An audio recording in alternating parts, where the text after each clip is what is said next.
Dear guests, dear panelists, dear organizers, we're thrilled, together with WorkNomads, to host you today for what is our second ESG panel on a green wave of innovation driving sustainability. A panel that is aimed at raising awareness, allowing us to network and brainstorm together on what informed sustainable choices are.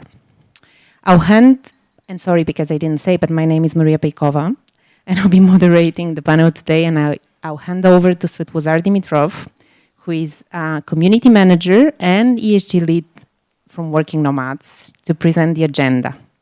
Hello, everyone. As Mariya said, at WorkNomads, we're extremely happy to host this second event. And let me just tell you more about the agenda for today. So we're going to start with 1 hour round discussion here. It will be moderated by Mariya Peykova, who is working at Moody's Analytics in the field of environmental, social, and governance data. Then, for this whole hour, it will be separated in 2 halves.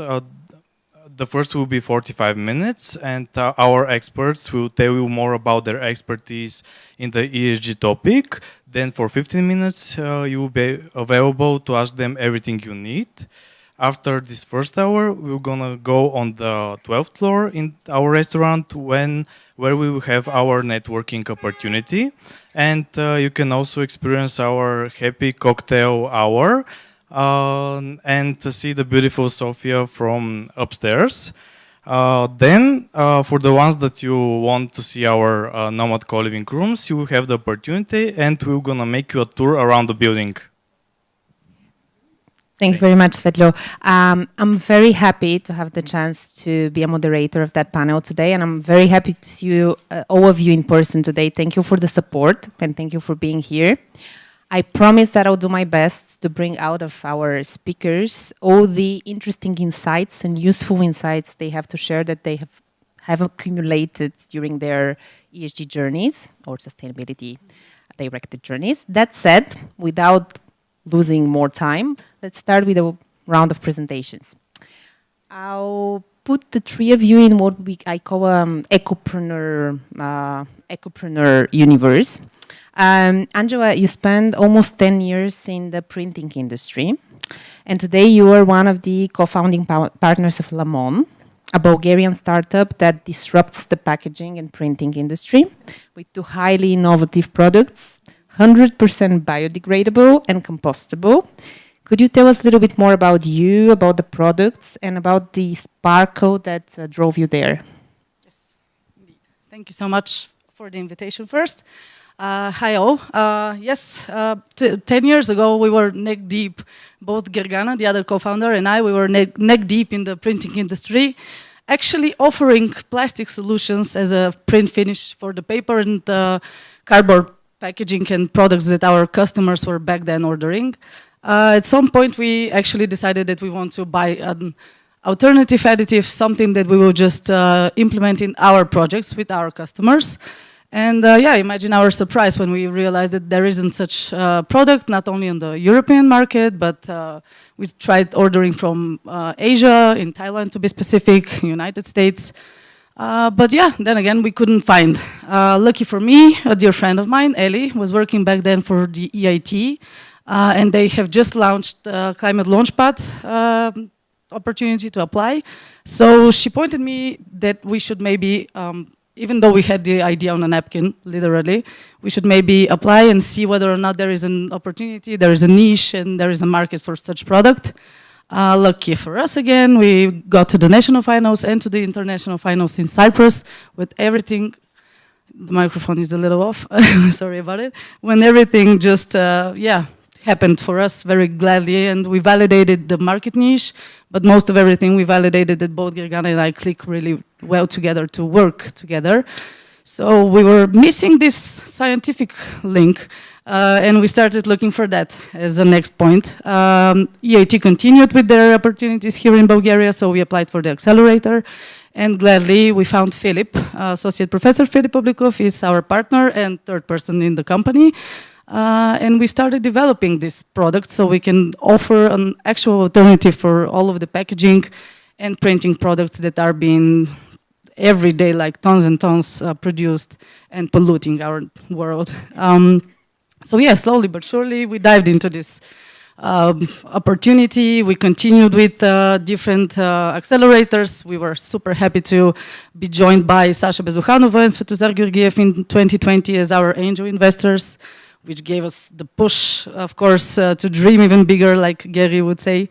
So we applied for EAC accelerator 2 times, and the 3rd time we actually got into it. And because of that, we are actually just now preparing to launch in a couple of months our factory here in Sofia. You'll be invited. And what is keeping the sparkle? I would say the community. It is giving us the confidence and the pushing us to dream bigger, see that if we actually fall and lose it for a while, you can just get back in and keep on track. So maybe I'd finish with that. Thank you. She's just starting barely with the factory now, but what we hear from you is that when you fail, you always need to stand up, especially when there is this project, motivating project behind. Thank you very much, Angela. Blaga, you are a passionate actor of change. I respect what I'm being asked for. You're a trainer, not a trainer, sorry. You're a teacher, a lecturer, an educator on sustainability and a zero waste philosophy, but you're also a co-founding partner of Zero Wave and the creator of the first zero waste restaurant in Bulgaria. Thank you for being here. Can you tell us what drove you here and there, and a little bit more about your journey? Thank you. I'm really happy to be here. I think this is the time for the video, right? I'm not mistaken. Okay, we have some, some scenario that I am not sure that I know, but here, just let's see a video and I will continue from the beginning, I hope.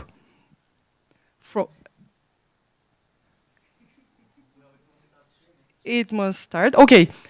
I don't know how to continue without seeing the video because, it's the link to what I want to tell you. It's coming, yeah, we can. Yeah, okay. You are a good person. You spend time with your family. You work out at the gym. Come on, pause. You conserve water while showering. You like nice clothes. You give to charity. You recycle. You drive a Prius, but you use your bike when you can. You enjoy the occasional distraction at work, and you always... Buying Rainforest Alliance certified products ensures the future of our rainforests. No, we need the video from the beginning until 2 minutes and 37 seconds. This is being live.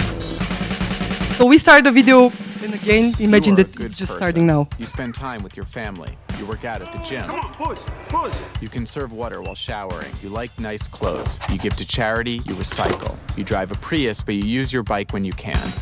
You enjoy the occasional distraction at work, and you always send a card on Mother's Day. Always. But there's a part of you that tells yourself that you're not so good, that you could be doing more, that the world is falling apart at the seams, and all you've been doing is yoga. One day you see that the rainforest is being destroyed at a staggering rate of 32 million acres a year. That's the equivalent of 1 football field every 78 seconds. You feel bad, angry, guilty. You've been apathetic for too long. You want to do something about it. You must do something about it. Well, this is what you're not going to do. I quit! You're not going to quit your job, leave your family, get on the next flight to Nicaragua, take a bus to the edge of the jungle, then hoof it across rivers, lakes, and streams on a quest to the very heart of the rainforest. Take me to the heart of the rainforest. You're getting closer. You're almost there. You have arrived. You're not going to ingratiate yourself with a local tribesman, go to great lengths to earn their respect and trust. No. It is around now you realize you're living out the cliché gringo fantasy of becoming an honorary native and leading the resistant forces. But screw it. If they could do it, so can you. I'm gonna save you! This guy comes over here, I'm gonna do this, I'm gonna pull a zap thing, bats right through him, right over here. You're not going to coordinate and occupy the rainforest movement, realize it's hopeless, summon the power of the gods, lead a revolution against the deforesters and their multinational employers in an apocalyptic, once-and-for-all battle to save humanity, only to awaken 2 days later in an El Salvadorian hospital with 2 toes missing on your left foot. Siri, I want to go home. Hobble out of Central America, up through Mexico, across the Sierra Madre where you break down, have your first cigarette in 4 years, accidentally start a wildfire killing off the endangered species that once served as your occupational distraction, finally make it back home only to find you've been replaced at work by a guy named TJ, and that things at home are not what they used to be.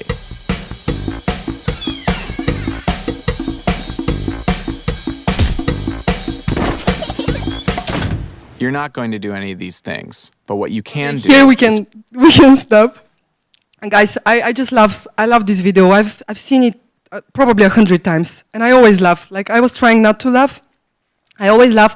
I just want to tell you that this is not me. I didn't do any of those things, although years ago, about the same time, 10 years ago, it's 12 actually, but I like to say 10 seems like I'm younger. So it was like 10, 12 years ago when I'm going to save the world. And back then, what I did was go into our military academy. So I started parachuting. This was my specialty, actually. Shooting with guns, not at people. And it turns out that I'm not good for this. This was at the same time when I found out about the zero waste philosophy. It was one of those mornings when I was leaving my house with a plastic bag full of plastic waste, all types of packaging. Also, back then I was throwing food together with everything. Now, imagine just how gross this picture was. So every morning I would leave my house with this plastic bag full of all types of stuff, and I would throw it into the general waste. Because 12 years ago, there weren't a lot of recycling bins in Sofia, in Bulgaria. Probably not at all, right? So my way from the building where I was living to the garbage bin was passing by a mirror wall. And what would I do every time when I pass by this mirror wall? Of course. Not that I'm just a woman. Men also do it. Like, people do it. When you see a mirror, you look at it to check the hair, check the makeup, whatever.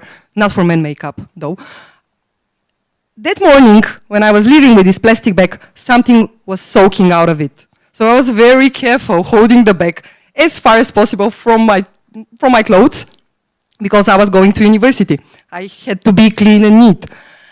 When I passed by this mirror wall, I looked, of course, but I was so focused on this plastic bag that I just saw the plastic bag. And at that moment, I was like this guy. I didn't leave my family, etc., go to Nicaragua.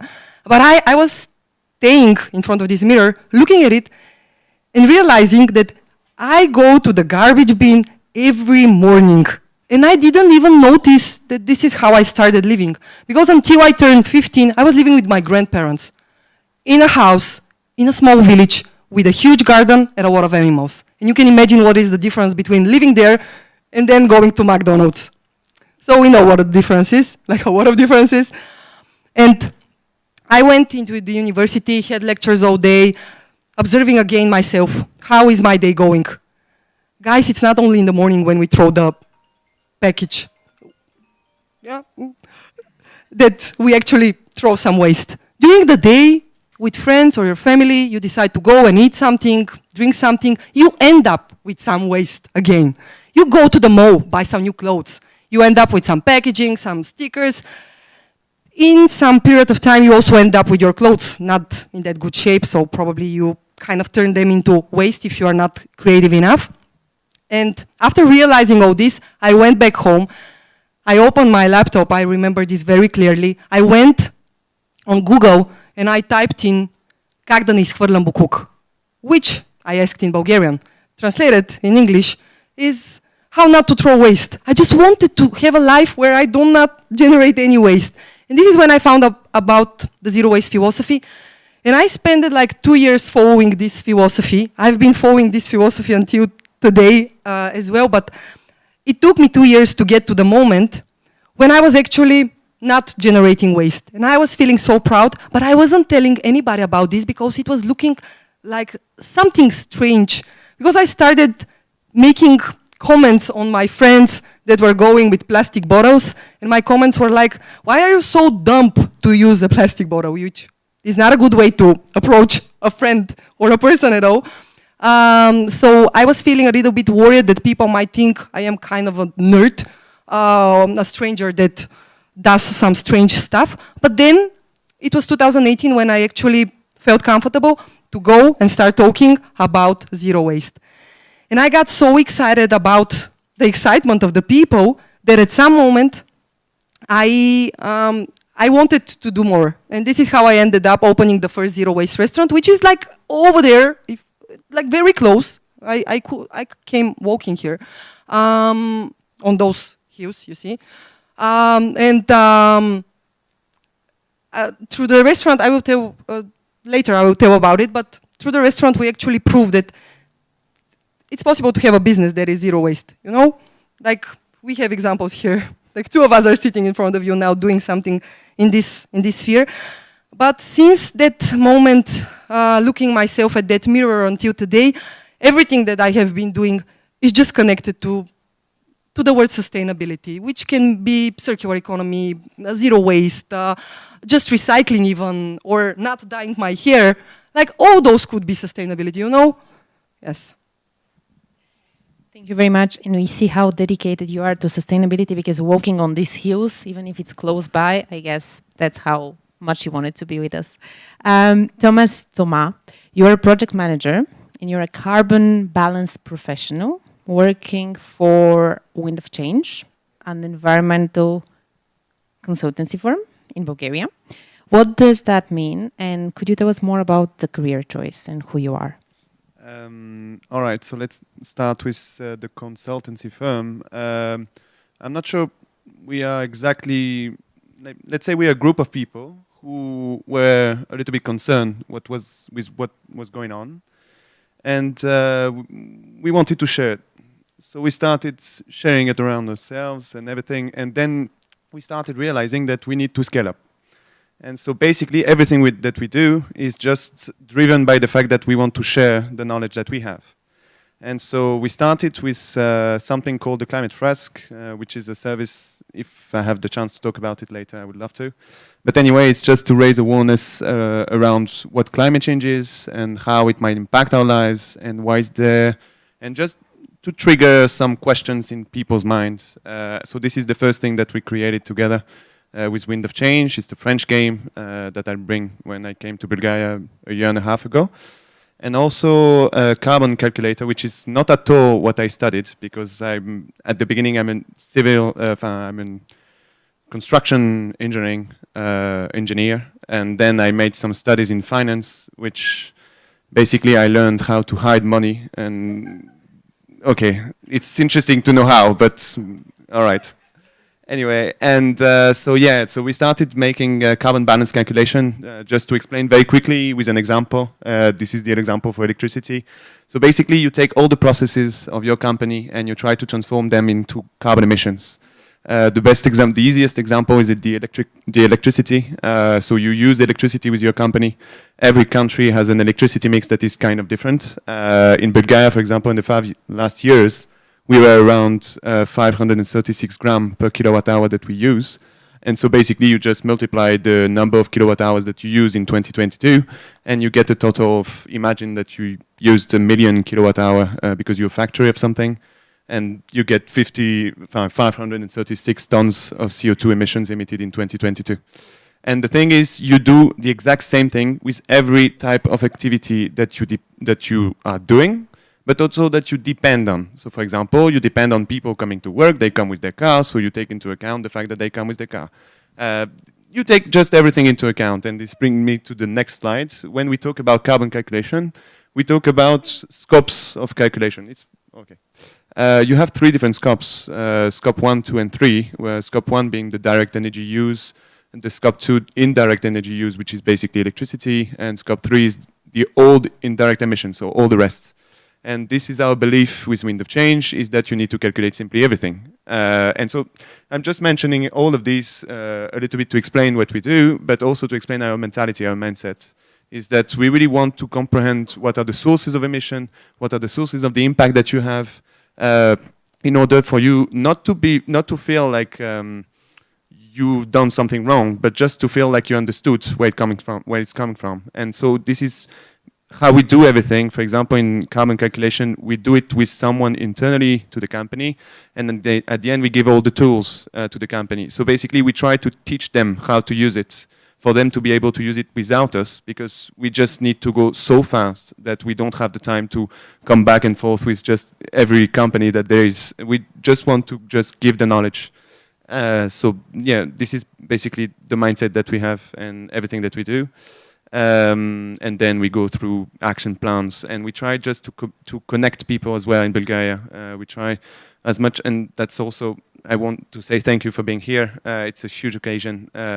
It's super nice because I just love to meet people that are working around the subject. This is the only thing I'm living for at the end. So basically, yeah. And what led me here is I started to work on real estate in France, because you take building engineering and you put it with finance and you get real estate. And then, no, of course, you don't get real estate, but you see what I mean. Anyway, I started working on real estate, and I love my job. I really loved working there. It was a very good company, already advanced in sustainability. They were making constructions off-site, so like Lego. But anyway, and I was reading exactly. That's why I laughed a lot with the video. I was the guy. I mean, I didn't go to Nicaragua as well. I went to Bulgaria, and I came to Bulgaria with this thing. Some people called me and they told me, we want to work on environmental subjects. We don't know what to do. And I was like, okay, I want to work on these subjects and I don't know what to do. Let's not knowing what to do together. And so I came, nothing in mind. And then we started with the flask, we started with everything else. And slowly we started. And it brings us today. We raised the awareness of almost 2,000 people now. And I mean, it's just an amazing experience, the whole way, the whole trip, the people I met, the people I worked with. And yeah, that's me. Okay, I'm a little bit long, sorry. No, it was perfect, and it's a perfect segue to the next section. So thank you also for being here and continuing raising this awareness and connecting with all these people who came in person today. And thank you again. Thank you for these interesting insights you all shared, very different. But the common thing that comes out of all that for me is that sustainability seems to be the only way forward. Not necessarily going through Nicaragua, but again, and the only way to make that happen for me is again through awareness, but through bringing everyone on the same page. So common knowledge and building all that together. So education to really make sure that the more sustainable future can happen. And we see young generations are very sensitive about all that, but they're also a bit worried. So a question for the three of you. More questions, sorry, I'm the questions person today. You all seem to have chosen innovation in its various forms, not only speaking about technological innovation, but to answer what we call the people-planet problem. How do you define sustainability? And when I ask that, I know the question is very broad, but what I'm asking for here is the what and the how. Maybe if we associate sustainability with 3 key or more issues, the how being the different solutions that you've seen, that you've gained some experience on through your practices. And I'll start with Angela again. Hi. Okay. What is sustainability? Well, I cannot actually define it. I'm doing it like throughout my everyday choices, from the diet to the way we communicate with one another, like not pushing the plastic bottle out of the hand of the person next to you, but maybe speaking with him. Coming from the manufacturing sector, I'd say that sustainability will be producing something that is non-pollutive, that is using less energy, renewable resources, and yeah, just being on the good side of things, if that's a way to say it. My how will be also a why, as if in why will you do that. And again, coming from the manufacturing part of this side of the room, I'd say that manufacturers, and pretty much everybody, but still, should turn into more ESG and sustainable goals and approaches if they want to be competitive on the global market. And of course, because that's the way everybody is like pointing them to that direction, shareholders, if we have to go there as well, are looking at environmental and sustainability goals and practices in companies in the same way and through the same lens that they're looking to, let's say, financial resources and processes in companies. Regulatory activities are going through that direction and maybe moving on to standardization of how you report your ESG and sustainability. So that's another push. And the third push will be employees. They are actually picking into your strategies for the future and the time being that they will maybe, that will actually reflect on their decision whether or not they will work for you. So in the end of everything, in order to be sustainable and profitable, you have to follow the rules of sustainability, environmental, and governance, etc., etc. Thank you. Blaga, your turn, but we can applaud as well. Thank you, Stan. We can all applaud. Blaga, your turn. Okay. Guys, I'm in university currently, and I was trying to translate it in English, responsible and sustainable governance. So of course, I'm prepared with the definition of sustainability. And you will allow me to read it, because I just don't remember it, because it's like, so it sounds like sustainability means meeting our own needs without compromising the ability of future generations to meet their own needs, etc., etc. They have a couple of more sentences here. But this sounds so unspecific. Like, how do you know what the future generations will need? So I don't like this definition, although I hope my professors are not here. They're not. I don't like this definition, but yes, you can find it all over the internet. I would give like a very simple example through what I do with the two companies that we mentioned at the beginning that I am involved in, the Zero Waste Restaurant. Our mission, I don't need to read it because I know it very well. The mission of the restaurant is to hire underprivileged youths who cook local food without generating any waste. Like, so simple. We might call it ESG. Huh? And this was like 8 years ago. I had no idea about sustainability, ESG. I didn't really knew that there will be something called ESG, but there we are. 8 years later, we've been doing this. And when I said underprivileged youths, I have to tell you guys, people that are working in the restaurant, almost 90% of them are deaf. They run the restaurant. Most of the time, I'm not even in Bulgaria. They run the restaurant. They can serve you.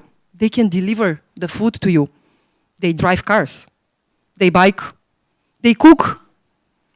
And all this is done based on the zero waste principles that I'm not going into details now because we don't need to, and who is curious, I assume you already know what this is. But actually the idea of this whole place, that now it's still called Blagichka Zero Waste, obviously I love myself too much. We're changing the name. It will be called Climate Lab. So be aware of the announcement of the new opening. The whole idea behind this place is just to prove that it is possible to run whatever sustainable will mean, but to run a business, underprivileged youths to run a business, who is profitable, because whatever we talk about, it will end up with money. Huh? Yes, correct. So it's a profitable place that is not generating waste. And all of you, I invite you, come, we have a recycling station. We have a huge composter next to the restaurant. I see some faces nodding, probably you know about us. And you can see practically how it happens. And it's not some high technology, it's not very complicated. It just takes some time. This time, in our case, means like 1 year, just to get used to all the stuff of how to cook food, how to deliver the food, how to receive the product in a zero waste way. But you see, it's happening even here in Bulgaria, which could be close to Nicaragua, like it could feel the same way. Although it's very far away. And about zero wave, which is actually my passion now, and I'm happy that one of the founder is here sitting on the front row. There, what we do is that we turn waste into resource, which in our case means using the brewery spent grain. Anybody knows what brewery spent grain is? Okay, everybody drinks beer? The founder, no, the founder. Good that you raise your hand. After drinking beer, after drinking beer you feel good, but after producing beer, you have huge amounts of a byproduct that it's called brewery spent grain. Like in Bulgarian, we call it beer and akasha, which I don't know even in French how it will be, but the brewery spent grain is a material that is, in Bulgaria, per day, the average amount of this material is 240 tons. This material is usually thrown away, so it's not used. It is full of proteins and fibers. So we started making crackers that you eat. And I very often invite people with the words, do you want to taste some waste? You see, usually people that I talk with are like, yeah, of course. So people eat waste. I have to tell you guys, I'm bringing 3 boxes, and in a while I will have 5 questions for you, and the 3 of you that will give the most correct answers will get those boxes. So you will see, you will try. And these are 2 examples that are working here in Sofia. Like everything is happening here in Sofia, very close to where we are sitting. Both of the companies that I mentioned now are run by Bulgarians here in Sofia, although the situation. Clapping time indeed. Well, And we have it's difficult to come after that. All right, on my end, I have the same kind of thing with the definition, but being an engineer, I try to make the definition. So now I did. But anyway, so basically, and this is partly the job that we do, and this is my the whole way I'm seeing things is. If you want to talk about sustainability, which is about solutions, you have to understand the problem.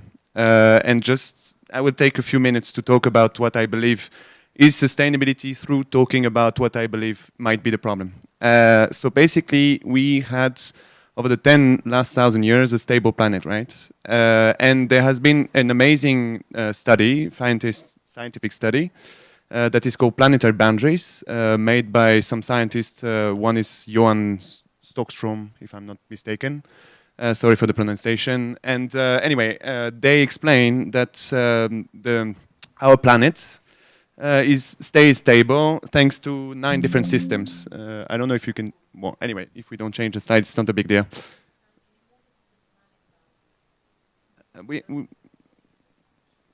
We have 9 different systems. Biodiversity being one.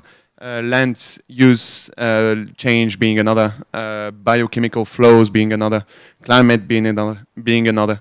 And so basically we have 9 different systems where we have an impact on, all right? And the thing is, well, it's fine. The thing is, those systems, we have an impact on them, and they have what we call a boundary. It means that at a certain point, we reach a point where they cannot work properly. They cannot work the same way they used to work, all right? So we have a safe zone, which is in green over there, and then you have the danger zone, which is above, all right? And so this is basically part of the problem, being we have an impact on different systems of the planet. We are disrupting the systems of the planet, climate change being only the part with climate change written. We have problems with freshwater resources, we have problems with biodiversity, we do not talk enough about these problems over there. We have difficulties with land system change, we have difficulties with biochemical flows, all of these things. If we want to discuss about this, it takes several hours, but I promise it's super interesting. But anyway, to define sustainability, I would define the fact that we have to succeed in coming back to the safe zone, which is the green one. We did it for the ozone layer, for the stratospheric ozone depletion. We were in the high-risk danger zone, like the red one, and we created a hole above Antarctica. Anyway, we started realizing that it was a really big thing, and so we started working on the solution, and we found out that there were things that we could do to make this hole getting smaller, and it worked. And so we came back to the safe zone, to the green one.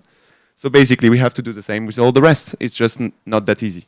So basically, this is where I would define sustainability, is every piece of things that can help us coming back to this safe zone, safe green zone, is something that is sustainable.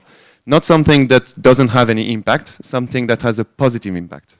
we don't have the time to stay on just I don't have any impact at all, or I do have some there, but I'm doing good things over there. No, we have to be positive because we have to come back to this safe green zone. So basically, that's sustainability for me, and yeah, I'm saying that. Thank you very much, Thomas. Thank you, everyone. And what I heard is difficult, but definitely feasible. Doable. And definitely doable. And you are doing it in different ways. And all the people who are in the room today are doing it because they came to listen to all that. And it's inspiring. You know, that's what we promised, that we'll bring some inspiration on the stage and then have the networking opportunity and the learning opportunity. My next question for you, the three of you, is challenges, because it's 100% sure that you've overcome some, you had some failures, and you learned lessons. So maybe if you can share a little bit about these lessons learned, and starting with you again. Okay, for sure. Yeah, I will be absolutely speaking from my perspective as a manufacturer. But yeah, I am starting from back in 2017. Our first super big challenge was to find Philip. Unfortunately, in Bulgaria, not a lot of people are motivated to stay in the scientific area, so they just go abroad. We were super happy to find Philip, a young person that is expert in biopolymers, in polymer extrusion, eager to build the bridge between science and business with us. So that was a total win. We kept on going with the difficulties of finding an actual place to, with equipment that we can actually make our industrial prototype, or actually we aimed for semi-industrial, but since we didn't find any, we had to go to private. The other one was, of course, the investment, because having in mind that our government is not very supportive to young companies, we had to look through different accelerators, competitions. I've mentioned already about our angel investment, but if it wasn't for it, I'm not pretty sure. Everybody was investing in softwares back then, and manufacturing companies and businesses are risky at the very beginning. We didn't have any traction back then, so I do realize why everybody was like avoiding us. Going back to the government and to our policies, I would like to maybe emphasize on what is BESCO doing at the moment. Fighting for this, but this is something I didn't prepare to, in English, capital investment company, that they are trying to actually push our government to vote for, and I will be super happy to see if that actually gets adopted in our policy. So these are like a few challenges that we've bumped into. There are a lot of others, not to mention the petroleum lobby that will keep on fighting us back. So the more to come. Brilliant. Thank you very much. I will just put it short. What you said goes for our company, because in Zero Wave we're also producing something that is not that sexy as software. So we kind of, yeah, we're not that appealing sometimes, although I'm also happy to share that we are developing and we are finding investment. For me, during all those years, I didn't mention, I'm a teacher. Like I think this is what I have to do. And I'm trying to do it on a daily basis. So almost every week I would go and visit a school and talk with students all around Bulgaria about this topic. And to me, the biggest issue always have been the lack of information. And I'm not talking about students. I'm talking about humans. Not the students are not humans. But you understand, I'm talking about us guys. Because when I started following the zero waste philosophy, I was like, oh my God, I already know everything now. I will start telling people how they have to do stuff. This is bullshit. This is not the truth. I don't know everything. That's why I'm going into university now. And the same goes for the one that you are talking with. He might not know anything. And if you're not careful, as I was at the beginning, are you so dumb to go with plastic bottle? You're not dumb. No, plastic bottles might be fine. I'm not going into this discussion. I don't like them, but it's information. To me, what you mentioned, education is the solution. For Bulgaria, very often, it's the problem. Because education in Bulgaria just needs young people who wants to spread the new knowledge, the know-how, so that we get some new innovators, because we are getting old, right? And sometimes tired. Oh, no, no. Not you, not me.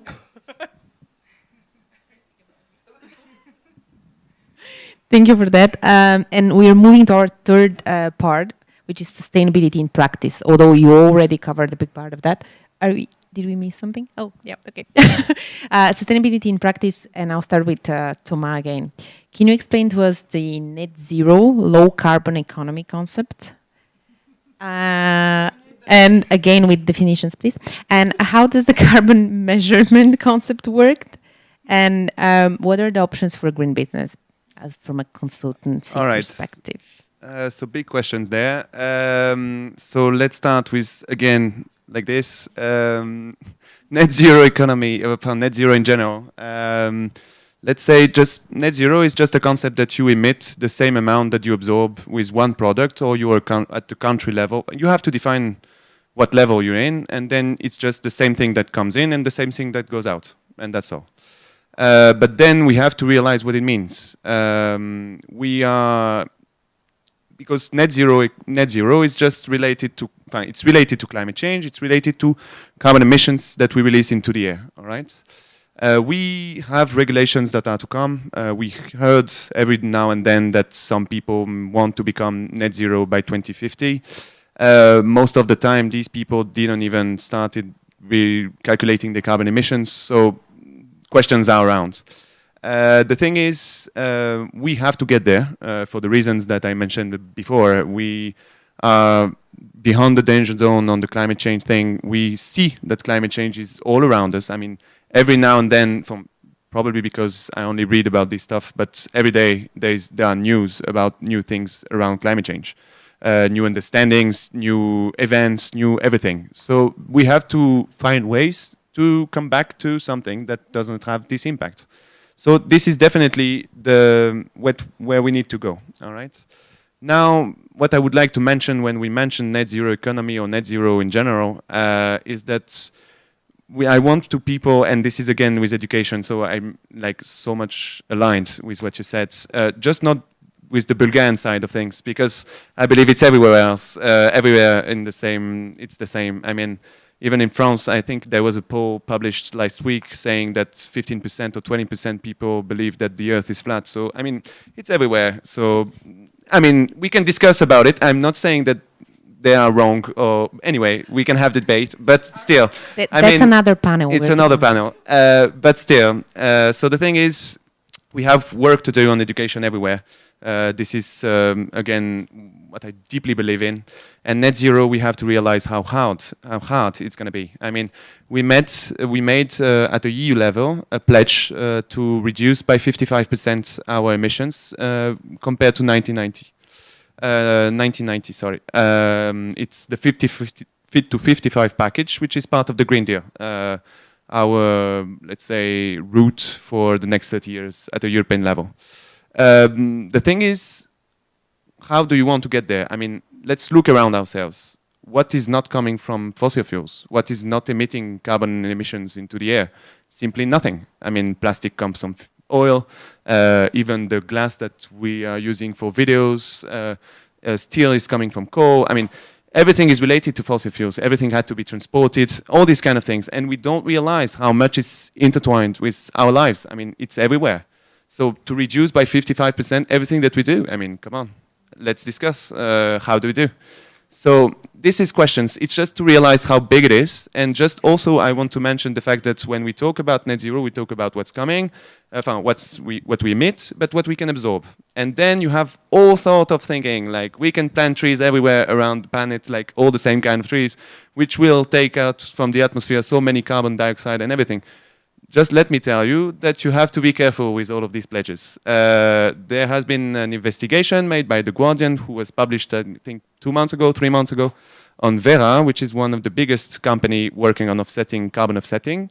And we just realized that 90% of the carbon offsetting pledges made on planting trees around rainforests were just, sorry to say, bullshit. So at the end, surprise, yes, surprise. So just please I just want to mention the fact that we need to be fully conscious of what net zero means, fully conscious of the pledge we are making, and that it's a huge thing we have to do. And it's not only with, we will have to change mindset. We will have to change so many things. We will have to change our economic models at some point. We have to, the social part of things, you discussed a little bit about it. I would love to discuss about it more, but it's so much linked to the environmental problems. I mean, the social part of things is a huge element of this. So yeah, so many problems, so many things, but net zero economy is something, it's an objective, but it's hard. That's my thing.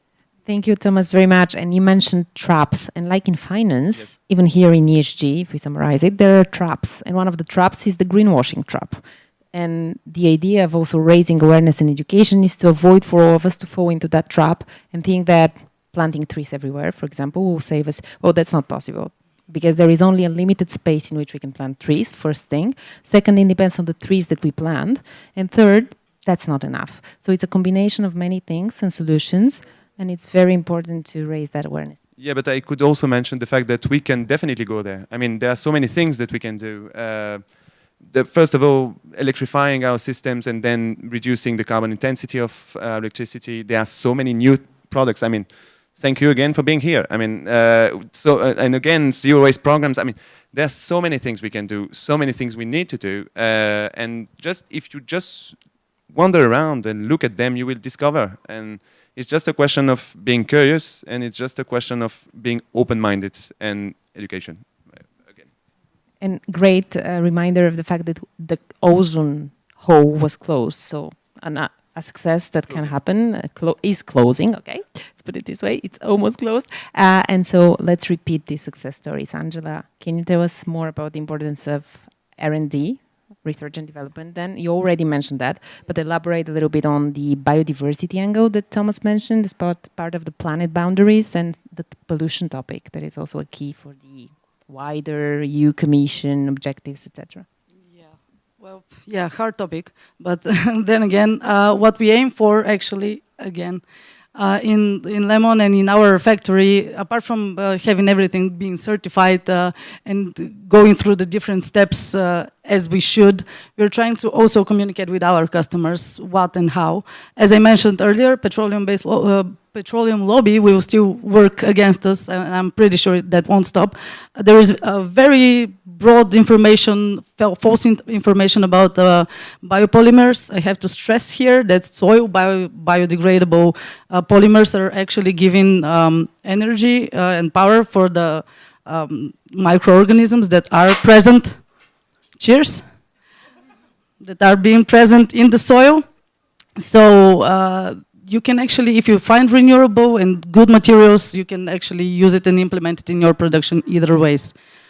What we are aiming for mostly is, of course, and what we actually aimed and did and patented was to find the best possible raw material for our company and for our product, and to try as hard as we can to produce it in a very power-less consumption, consuming machine, which is, a big heads up for Philip here, for sure.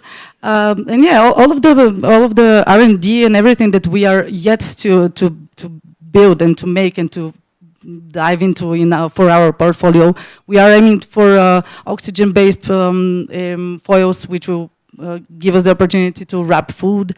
We have ongoing development of antibacterial foil, which will actually prolong the freshness of fresh produce in supermarkets. We are going through ocean biodegradable foil, which will biodegrade completely in salt, cold water, but still have the shelf life to go through different warehouses and into your house at the end of the day.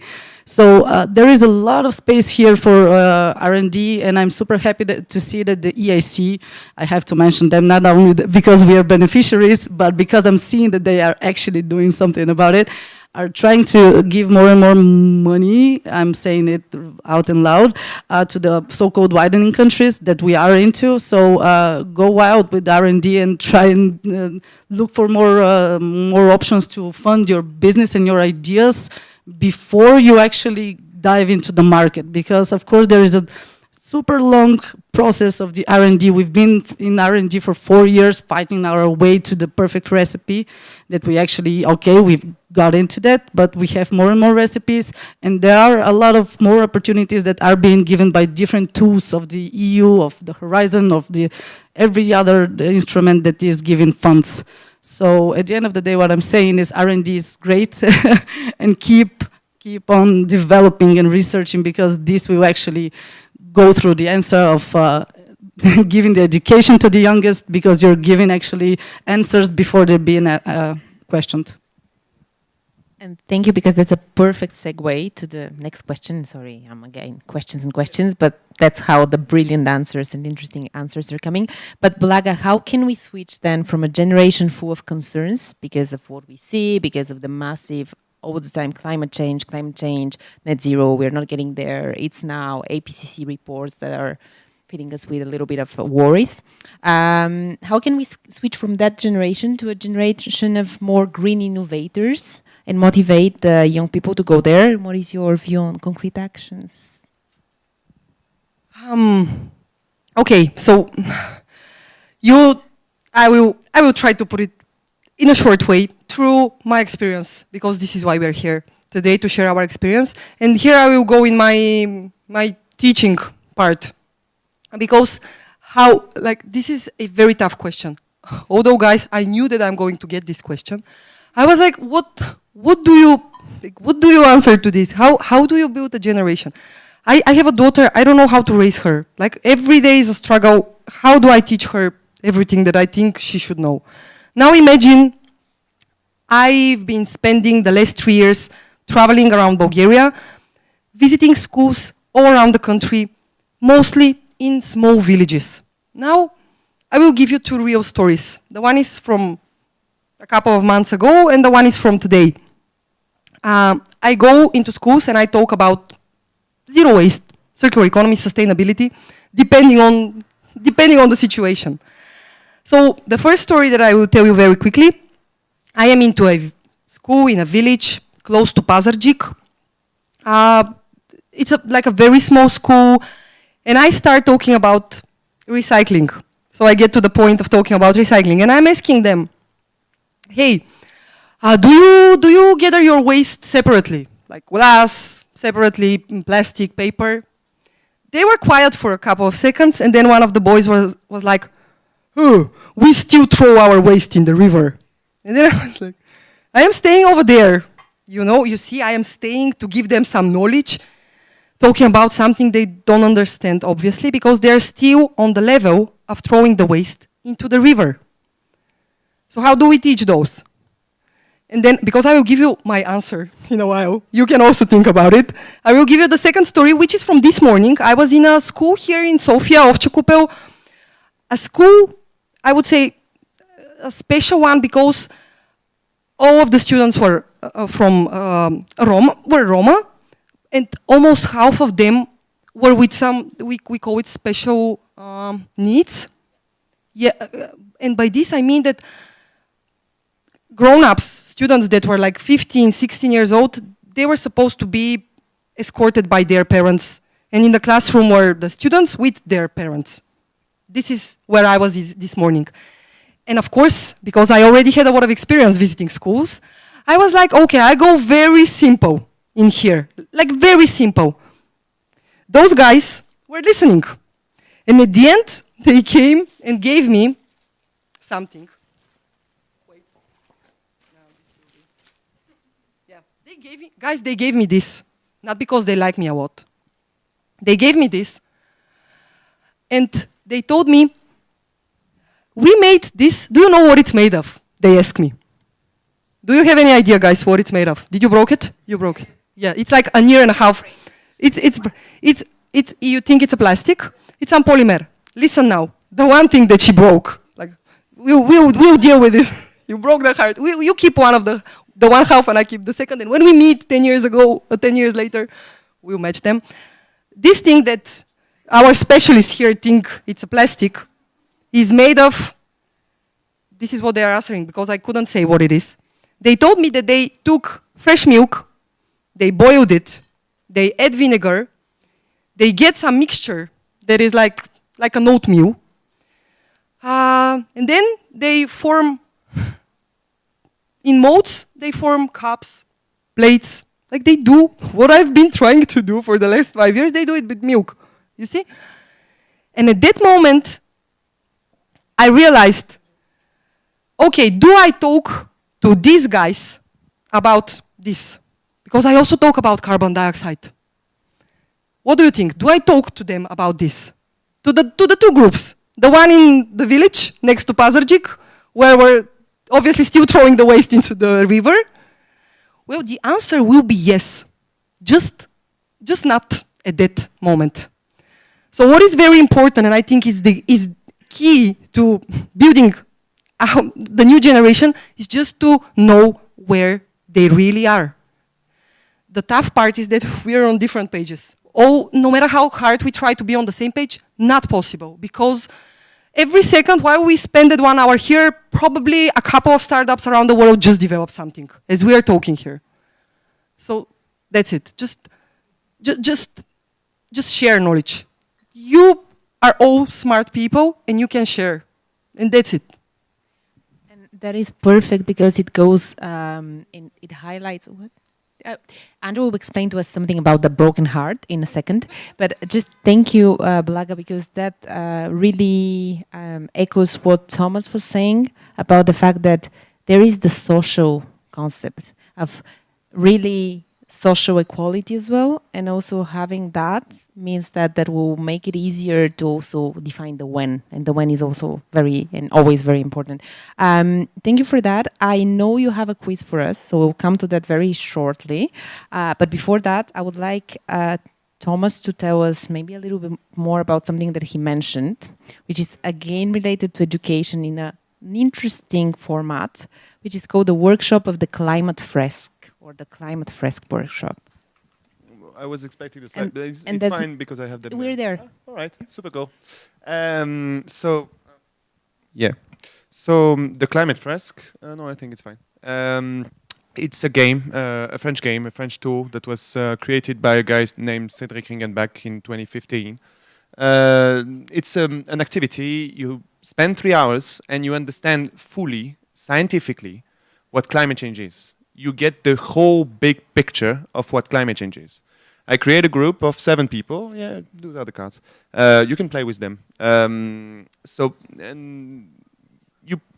You're a group of 7 people around the table. I give you the cards in 5 different sets, and you just link them from cause to consequence manner. And so you have all the different subjects that are related to climate change. Not all of them, but most of them. Everything is coming from the IPCC reports, which I mentioned a little bit before. Those reports, just to say very quick words, this is a group of scientists which were created in 1988 by the UN. 195 countries are part of it, and all the reports they make, which are published every 5 to 6 years, they synthesize all the work that have been done all around the world on climate change, and this brings us to this. Everything that is in these reports, made all around the world, agreed by everybody. It's not everybody, but it's a scientific consensus, so mostly everybody is in this game. And so basically you have reports of 6,000 pages long. In a 3-hour activity, you have fun with other people, you talk about actions. The main job here is to talk about what you can do regarding what you learn on climate change. And this is again what we mentioned. In order to solve a problem, you have to understand the problem. And this is, in my opinion, but I'm totally biased, the best way to understand what climate change is. It's complex, and this gets out the complexity. You do it yourself, and you understand everything. So you get out of this, you understood the problem, you understood some steps you can take, and then it's a journey. So yeah, this is the activity.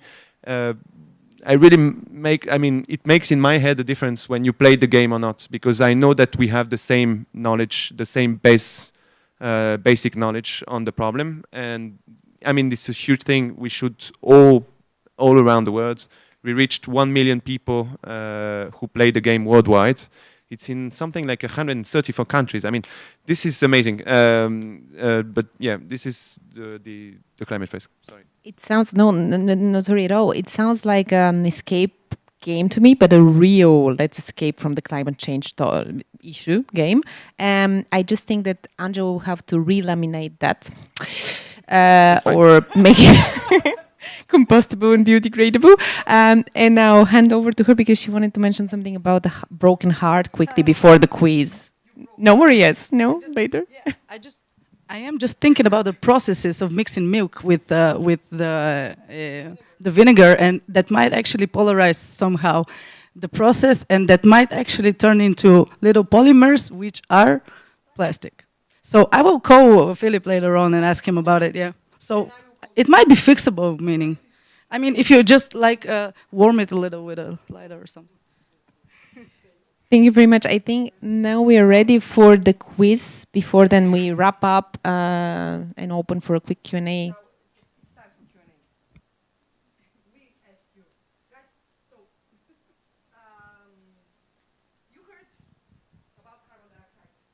You heard the very key sentence that everything that we do generates some carbon dioxide. I have to tell you, talking so much this night generated some carbon dioxide. So I really, when I started calculating the carbon dioxide from different things that I use during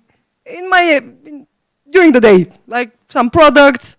We now really want to, in the restaurant, to give the opportunity to people to know every meal, to know the cost of every meal in terms of carbon dioxide. So you get the pricing level, but you also see how much it costs you in carbon dioxide. And I was very surprised when I started reading all those scientific books and calculators, and I realized that, again, I don't know nothing. And we need to learn, we need to study, we need to read. And this is awesome, because we can all read, right? Good. So let's use this ability to read. And I have prepared only 5 questions. All of you can participate through your phones. So prepare your phones now. This is the time of the lesson that I love the most, because students are so excited they can touch their phones. They've missed them so much in the last 45 minutes. You all guys go on joinmyquiz.com.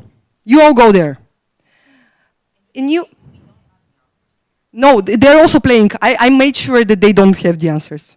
So nobody knows the answers. Even I will need to see the slides to know what the answer was. Okay, guys, once you get to join my quiz, you have to choose enter code. And the code, I will say it a couple of times. I hope we also get it on the slide, on this screen. It's 881904. 881904. Everybody, also all the people that are online, you can also guys play it. We will make sure you get your award, only if you come walking here. That's the next step. So yes, 881904, joinmyquiz.com. Great, thank you so much. So guys, we already have 13 people. While you are registering here, I will tell you that the faster you give the correct answer, the more points the program gives you. But think, of course, don't pick the first answer, because if it's a wrong one, it doesn't matter how fast you were. And I will also, once you're ready, guys, we will have to go back to the presentation, because after every question, I will give you, I will give you the answer in numbers. I am going to ask you about carbon dioxide. But don't worry, it will be fun. I will give you a couple of more seconds. Yeah, I will. Let's see, just 30 seconds for everybody to get in. One more thing. While we're discussing the answers, just make sure that your phones, that your screens are on. Because if it goes dark and then you click, the program thinks you've decided, you've picked an answer. So nobody get disappointed if this happens. Act like grown-ups, because I had the times when people started getting really angry. So it's the program, not me. So guys, you will see the questions on your screens. You will see the possible answers. Only one is correct. I will also read them so that I made sure everybody heard it. We have 30 people. I press start and prepare yourselves. You can join, you can join. So it's 14th of February. A husband needs to buy something to his wife. Which of the following will you suggest him to buy as more sustainable? Oh my God, we also have the music. So are you going to be good, sustainable friends or not? Let's see what the answer will be. I will try to look. Can we go on the presentation? Yeah. Okay, 6 more seconds. I forgot to tell you, you have like 30 seconds. So I'm very curious to see what you guys answered. You already know that this will be some tricky questions. Okay, I don't know how many, but okay, let's see. So 7 people decided it's an orange. Good, guys. Good. Let's see now the numbers. So before I start showing you the numbers, I have to tell you these are not numbers that I calculated. These are from scientists, so I took it from the books. Thomas, I made sure everything is correct here, but if something doesn't seem right, just please. It's not working again. Ugh. Okay, so we skip some part. Okay. So, guys, I am not going to go very deep into every question, but I will give you the opportunity. Why do you think the answer is an orange? How come an orange? And I forgot to tell you, those questions, we imagine we're in Bulgaria, okay? We are in Bulgaria. So this is happening here. You're communicating with your friend. Sorry, I forgot to tell this. And still, the orange that is not growing here is better than the red rose and the paper book. Because of what? Of green? Yeah, it might be. Blending oranges. Yeah, we might be able with the climate, with the warming. Okay, so the very interesting thing that I found out while reading in the book, because every piece of product is described very specifically, and in a couple of pages. Here I just cut the piece that is important for today. It turns out that oranges are very friendly, even if they travel like thousands of kilometers, because oranges are one of those products that you can usually just throw on a ship, and these can float like for a month. While a red rose on February in Bulgaria, like it's freezing cold, how do we get this red rose? It's so nice, so beautiful. How do we get it? From what? Neither. But how does it come? By bike. By bike. Well, it goes by plane, obviously. Most of the times, those red rose comes from the Netherlands, exactly, and they come by plane so that they can be fresh for us to buy and surprise our wife. And the paper book, yeah, it just this is the number. Let's not go into everything. I will give you at the end. I will tell you the name of the book, because if I tell it now, I will give you the answer to one of the next questions. So now comes the second question. And guys, there will be awards, I told you. So you're in Sofia, it's January. You have to make breakfast. Which of the following suggestions is the most sustainable?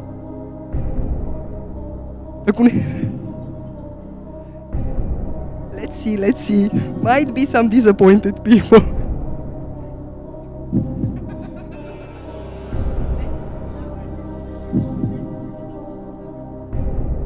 Yeah, of course, just plant your own flowers and... Guys, do we have the answer? Are you surprised? Do we have any surprise here? I don't even. Yeah, let me just see what the right answer was, because I know that it's not the tomato. Now, another question. Now when we know why it's not the tomato. We're in Bulgaria, tomatoes everywhere, but when?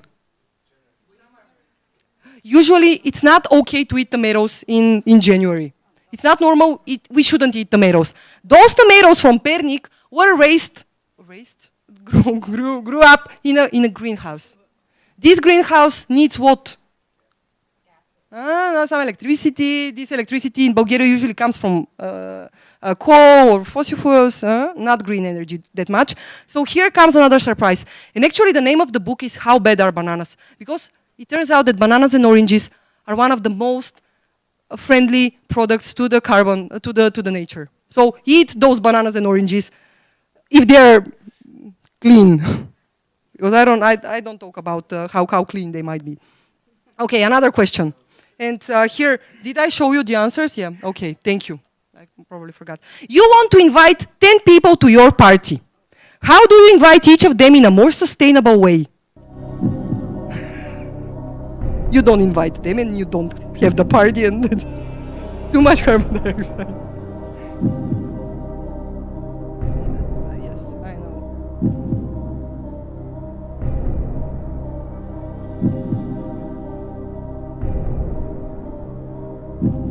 I was also surprised on this one. I just need to see what the correct answer was. Because I don't see the options. The thing is that I don't see the options. Can we see the next slide? Any surprising here? Here. It's an email. Look at the numbers. I was also surprised.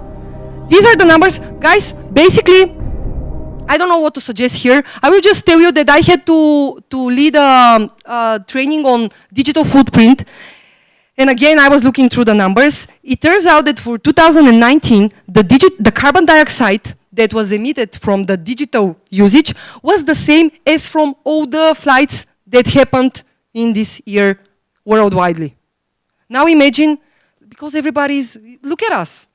Sorry, but we're making the quiz. Then go plant a tree, okay? Because I don't know how this is costing us now. Okay, let's go to the next question. We have two more left. This one and one more.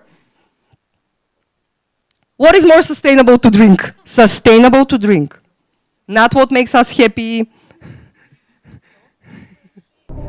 Yeah, but it might be this, you know. We don't know. I know.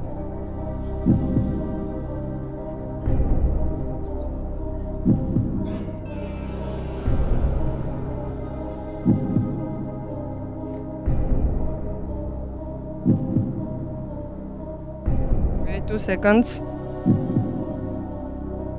Let's see. Okay, more happy voices I hear. You see, that's why somewhere in the beginning I was a little bit skeptical about the plastic bottle because of this. I see only 4 people. Guys, I know, this is like, how? You see, again, we don't have the time to go deep into this. When I give you the book, it's in PDF, you can read it, you can find everything, and you will figure out that it's not easy to make a choice. It's not easy to make a choice. So, we see if we drink a bottle of wine, actually, if we drink a bottle of wine from a carton, but who wants to drink from a carton? Like, you do? Bad for you, you're a French person.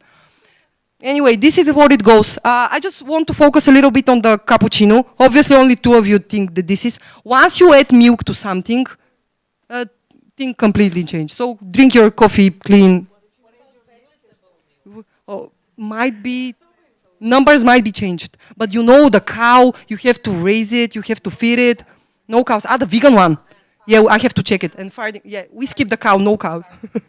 Okay, guys, so let's go to the last question. So that yeah, I know, this is critical. This is what we are looking for.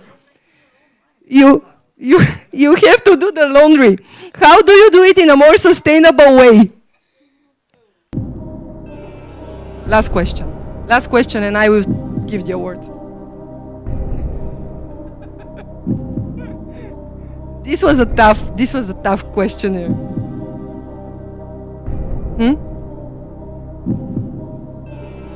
Yeah, it's the last question. It's not coming? You have it? Do you guys have the last question? You had a problem also? That last question was because everybody basically guessed it. So, you know why I put this question? Not only to give you the opportunity to give a correct answer, but also just to show you what slight changes in our behavior can actually affect the amount of carbon dioxide. Because this one is, you see, sorry. That's. I mean, things really change. But this is some mistake, sorry, it should be 600 grams. I'm sorry, guys. This is 600 grams, the first one, and the second one is 700 grams, okay? Sorry, it's something when I was typing, obviously mistake. It's 600 grams and 700 grams, and then things become in kilograms. So let's see who are saving the world. But I know, guys, we are all trying to do it. Let's have some fun. Let's see who is going to taste some waste. So I brought the crackers. Diego is going third. Then we have Rory. And then we have Guadensum. So good for you. Good for you. Who is Guadensum? Thank you. Come here. It's food. It's food. Okay, guys, just let me know who were those three winners. These are the crackers. If you feel comfortable, you can share those with the rest of the group. Yeah, all the winners. This will be like a very exciting moment to give you the awards. Imagine these are the Oscars now. Best Actor in Sustainability and Best Supporting Actor in Sustainability. Oh, boys. Surprising.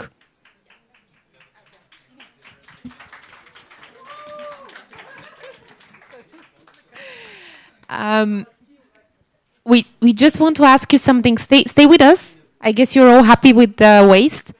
Sorry, the third winner. Can you? I'm sure you'll be very happy with the waste. Maybe just a quick question for each of you. If there is one highlight that you are getting out of the discussion so far, what would that be? Personally, for me, it's sorry. Cheers. Thank you. Personally, for me, I think it's expanding my knowledge about not only the companies, the amazing companies that I actually didn't really know. There was a zero waste restaurant in Sofia or Bulgaria, or about the sustainable plastics. Wind of Change I'm familiar with because I've worked for Zazamiat and we did a lot of work with the climate fresque. But yeah, it's been a learning experience for me.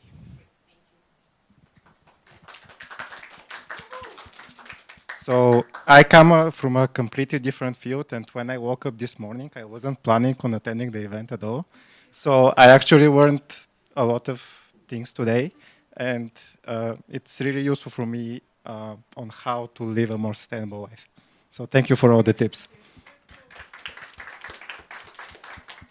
I'm currently working with void paper technologies in Germany, and that's why I found it very interesting from the manufacturing point of view. Thank you for that.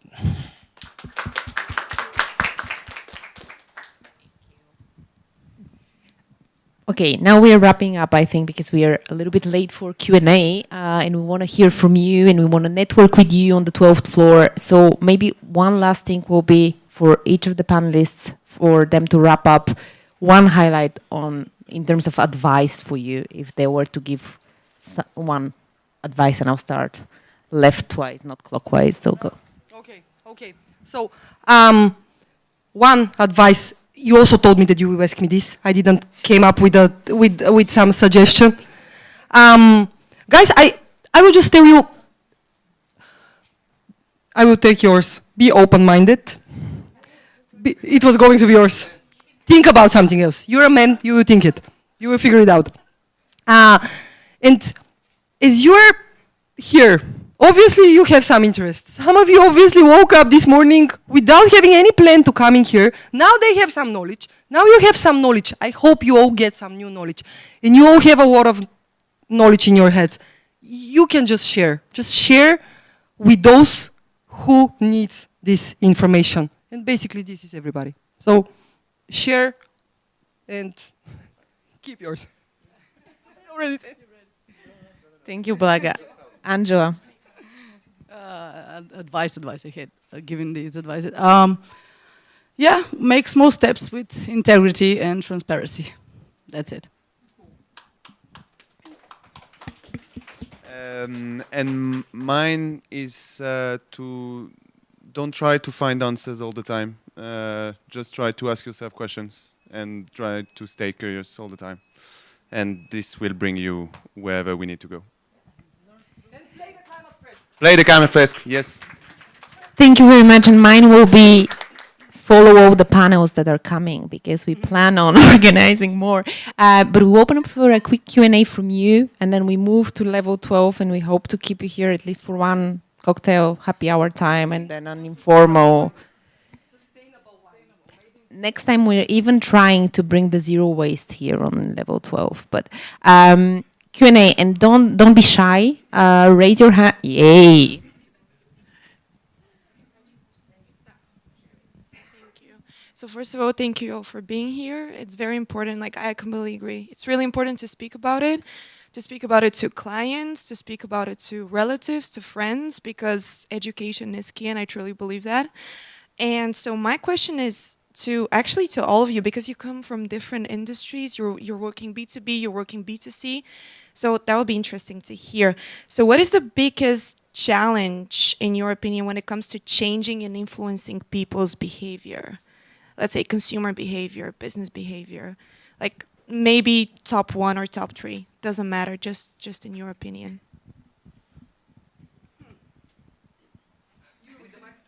Yeah, well, he just gave it to me. I wasn't super prepared. Well, I'll just, say it again and again, but yeah, communicating the right way. I mean, not aggressively, nice and smoothly, just put the right answer out there and point them to the right direction. I think that, everything, if it's done with respect, people are eager to change, actually, so, yeah. You know, to me, the biggest challenge in communication as a whole is the fact that the older I become, the less patient I become. And this is surprising because I heard that the older you become more patient, right? No. And it's very hard for me to hold my feelings inside me and not to tell to people in their faces that they're dumb. I'm sorry, I know, I just felt that we're very close now and I can just say everything. I am very, people that know me or that doesn't know me that well will tell that I am a very person that can talk, not get into conflicts. I hate going into conflicts.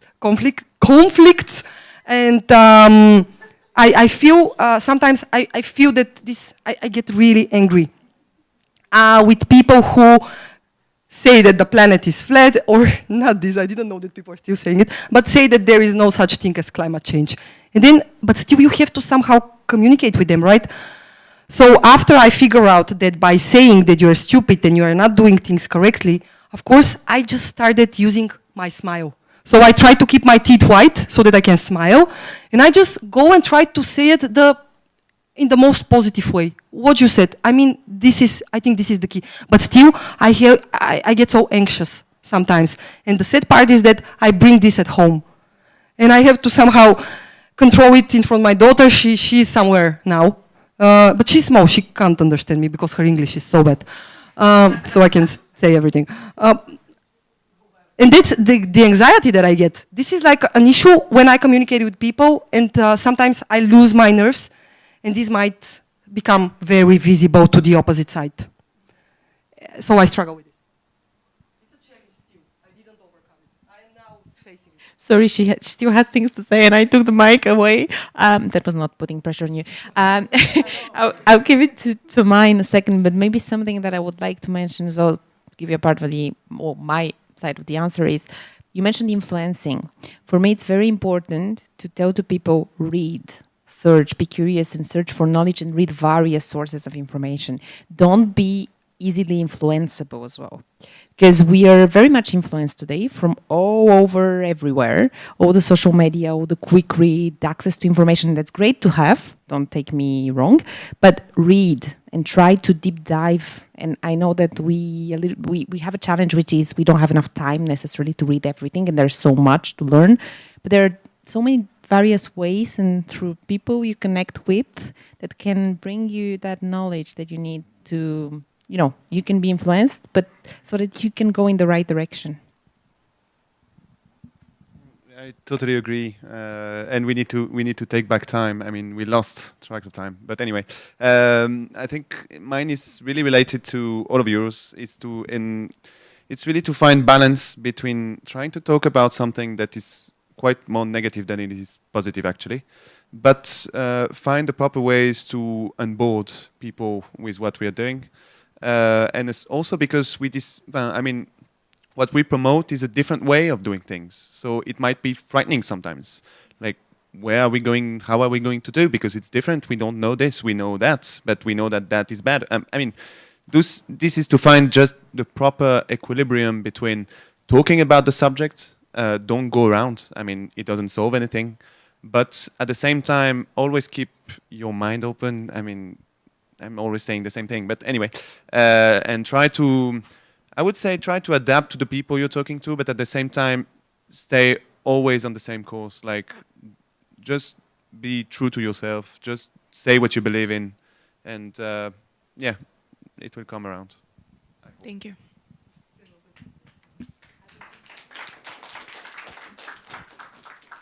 Any other questions? Hello, my name is Plamen Bace from Fortune, Bulgaria. We are real estate consultants. My question refers to the future. Assuming that we will survive by then, how sustainable do you fancy the world and Bulgaria to be in, let's say, 2030? Thank you. Or 2050. Maybe okay. one thing I would say. The Paris Agreement. That's a great reference. Thank you for your question. Maybe one thing, and I'll start, and that will leave the time to our panelists also to prepare their answers. But the reassuring bit is that I do believe and think by 2030 we'll still be here. So that's the good news. Nothing is 100%, but hopefully we will, thanks to all of you as well. So to put some pressure on you, Blaga, specifically. And I hope and will make my best to, continue raising the awareness needed so that we are in Bulgaria and elsewhere as well as sustainable as we could be. And it's difficult and it's complex, but it's doable. We said that, we believe in that, so let's stay positive. Bulgaria is a very green country. Let's keep it this way.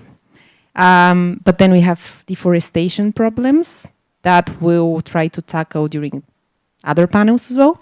There are a lot of issues, but there are solutions. So hopefully all together, and again, we're all together into the same boat here. That's what I think we all need to understand. And that's somehow and sometimes difficult. Or someone else. I don't know. I don't know about 2030. I'm not sure about 2050 as well, but if at some point we get to push from down to up and up to down and just crash a little those big companies and mastodons that are doing the bad deed, actually, we really might have a chance.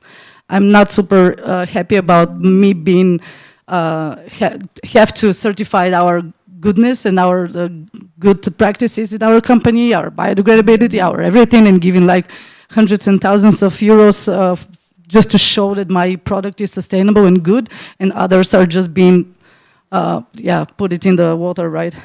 So yeah, I demand some, some change actually coming from the government, and of course, speaking about good big companies. I think Bulgaria is simply the place to live. No, but for sure, and I swear, I mean, I'm perhaps wrong. I mean, there are so many people that have much more experience rather than me to say this.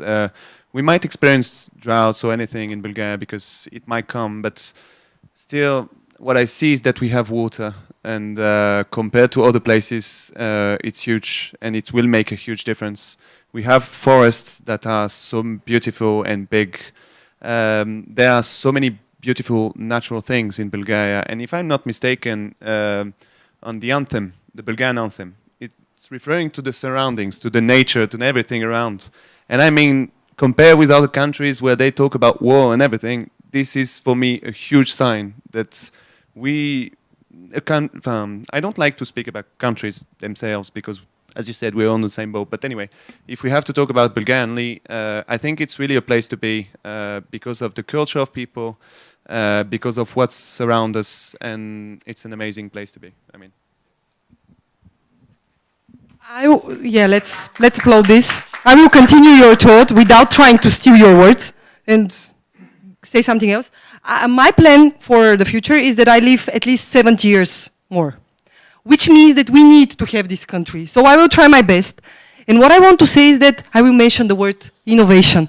I am just amazed and surprised in a good way of how many startups in our area are popping up on a daily basis.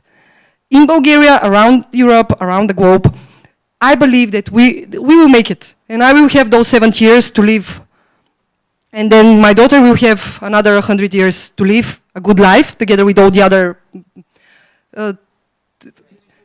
Yeah, I wanted to say how many people the planet is going to have like 15 billiards, like a what? We're going to become a what? And I really hope that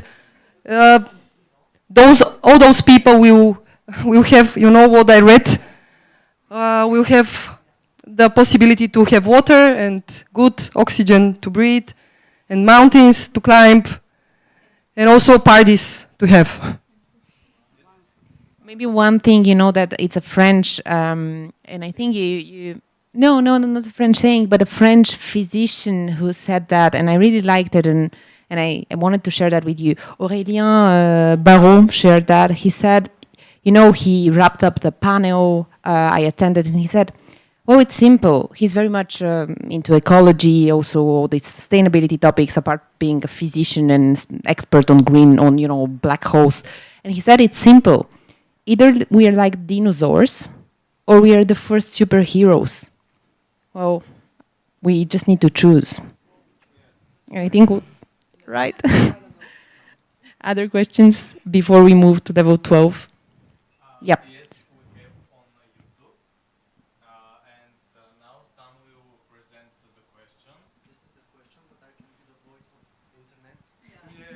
Hello. Being someone who tries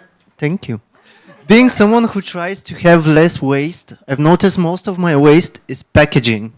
Do you think we will ever transition to mostly reusable packaging in grocery shops?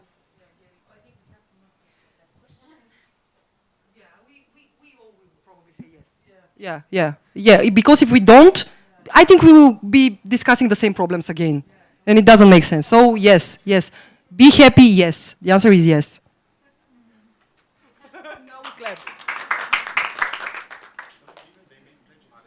So unless there is any pressing question here someone wants to raise, I suggest we move to level 12, where we will have the opportunity to informally network together, raise additional questions, prepare the next panel. Thank you very much.